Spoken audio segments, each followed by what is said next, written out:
Hey everyone, welcome back to my channel. My name is Iris and I'm your host. Today we're going to talk about how to hit a volleyball from standing on the ground. You don't necessarily need a partner or anyone to hit this down ball to. We're just going to talk about the mechanics of it so you're able to perform the skill. For standing down ball, we're going to first talk about feet. As coaches say, feet need to be around 45 degrees away from your target. So we can maximize that hip rotation to take away some stress from the shoulder, so the shoulder isn't doing all of the work. You want to be really balanced when we're attacking a down ball, and it's kind of going to turn into a pivot with your back foot. We definitely don't want all of our weight leaning on one foot or the other. We want to have a nice even balance when we rotate. We want to rotate our hips before we rotate our upper body. If you watch golfers, they rotate their hips before they take their swing. Next, we're going to talk about our arm swing. When we toss, we're going to toss with two hands so that we simulate the double arm lift as if we were going to take an approach to go hit the ball. After your two-hand toss, we're going to open up.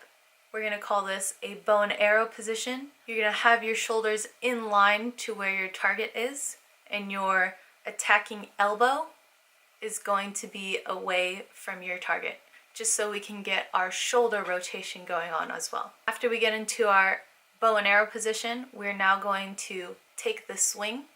So we want to go from elbow back to having our elbow lead. It's probably the most difficult part of the arm swing because a lot of people don't understand how to make their body do that. Coaches talk about having a whip of an arm. This elbow back to elbow lead part of the arm swing helps with that whip. So you see how the hand is in front of the elbow right now in our bow and arrow position? All we want to do is switch those two. So that means we want to drive our elbow forward so that our hand has to come back, and then that's where the whip comes from.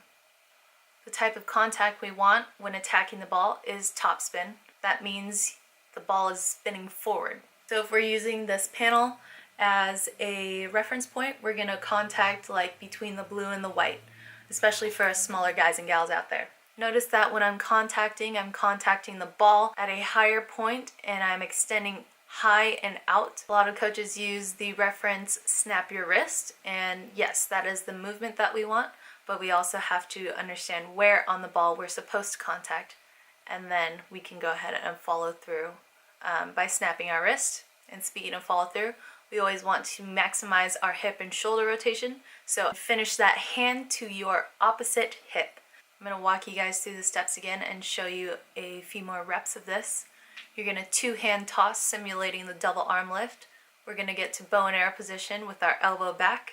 We want to rotate our hips before we rotate our upper body. We're going to elbow lead and whip. From our elbow lead, we're going to contact the ball up and out, get that top spin that we want, maximize our shoulder rotation, and follow through with our hand touching our opposite hip. The more that you can maximize your body rotation and take some strain off your shoulder, especially in a controlled environment, I think the better that you can get when it comes to live play, and you'll be able to do a lot more high-level things after you've developed good habits. I hope this video was super helpful for you guys. Side note, I actually can hit both with my left and my right, and I've been practicing that since I was about 15 years old. When I got to college, a lot of my teammates were like, "Why are you practicing with your left hand?" And it's because, first of all, I want to get better at something else, and second of all, because I can. So challenge yourself. If you're pretty comfortable with the arm swing you have, using the right technique and fundamentals, I think it's pretty cool to teach the other side of your body to do it.